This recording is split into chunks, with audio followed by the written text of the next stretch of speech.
Hello, and welcome to another vlog.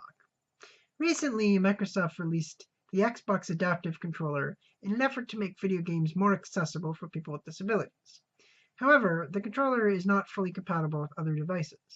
So I've started a petition to Nintendo and Sony urging them to follow suit and create their own adaptive controllers so that they can also help make the video game industry more inclusive. And I'll include a link to that petition in the description below for anyone who would like to sign it. Anyway, this week's theme is vaccines. And today I'd like to talk a little bit about the importance of vaccines and also debunk some common myths about vaccines. But first, some background. So vaccines are medical products that help boost immunity. And they work by injecting a small amount of a dead or weakened virus or bacteria into the body, which causes the immune system to react as if you were actually sick and develop immunity.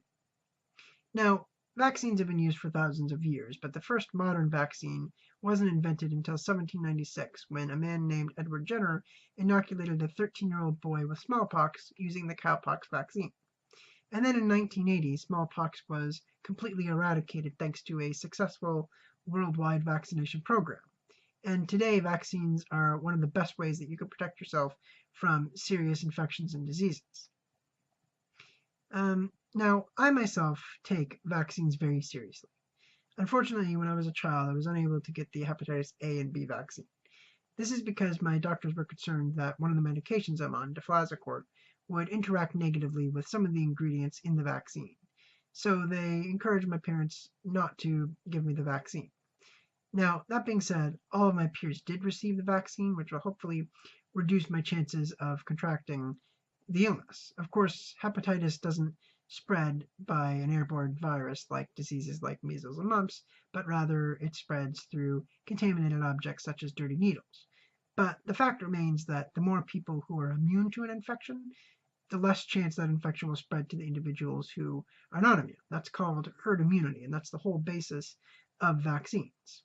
Now, fortunately, I am up to date on all my other vaccines, and I get the flu shot annually to reduce my chances of developing an infection.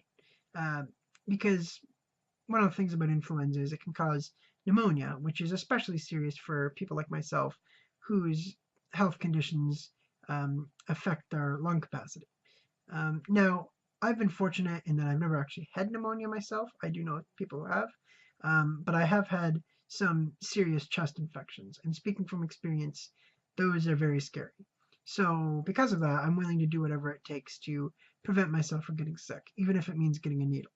And this is coming from a guy who absolutely hates needles. But I'd much rather get a needle than contract a potentially fatal infection. Now, there are many people out there who think that vaccination is a personal choice. But I couldn't disagree more. Because the decision to vaccinate or not to vaccinate doesn't just affect you, it affects everyone around you. When you decide not to vaccinate your child, you're not just making that decision for your child, you're making that decision for all of the children who cannot be vaccinated. So you're making that decision for the child with leukemia whose immune system has been destroyed by chemotherapy. You're making that decision for the child who's allergic to one or more ingredients in the vaccine.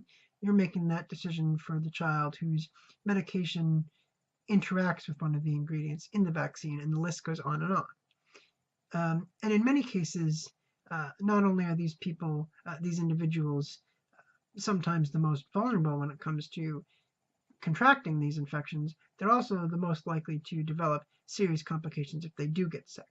In other words, if you don't vaccinate your child, you could actually end up killing another person's child. And I don't know about you, but that's not something that I really want to have on my conscience.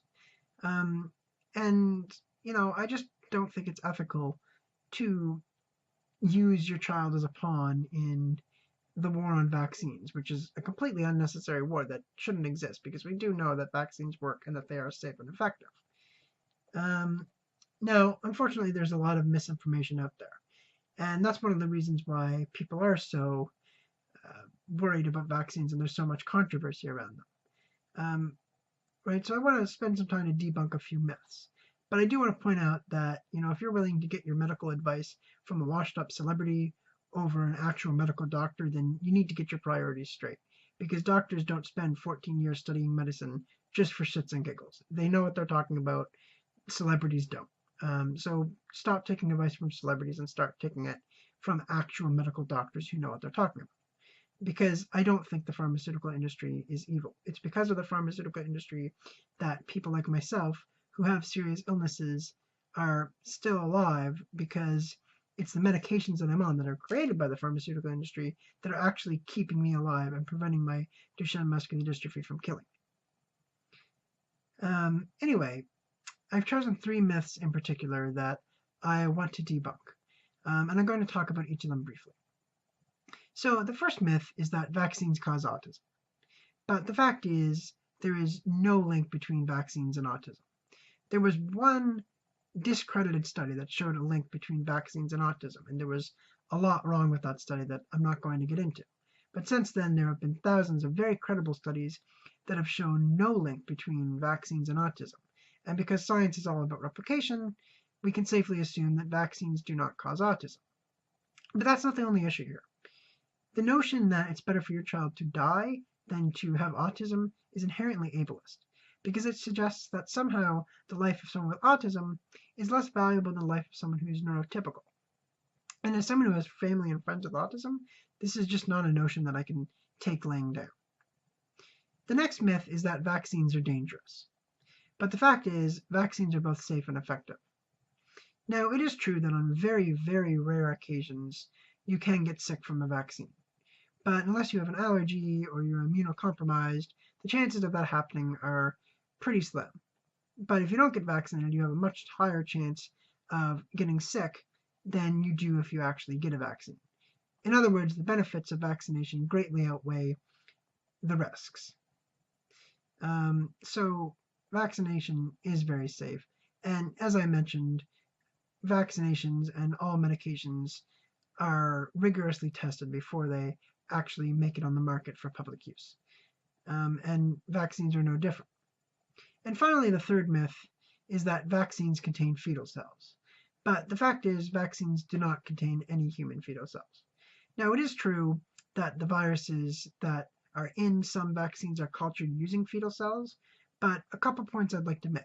First, those fetal cells were obtained from legal abortions that took place in the 60s. And for all those anti-abortionists out there, the Vatican has actually come out and said that it's okay to get vaccines even though they are made using fetal cells, because they acknowledge that vaccines are safe and effective and that they're important in a matter of public safety. Now, I personally am pro-choice, but that's another discussion for another time. Anyway, I'm going to include a link in the description below to a number of resources where you can get some credible information about vaccines. And I've visited some of these websites myself, and they are very reliable, and I encourage everyone to check them out.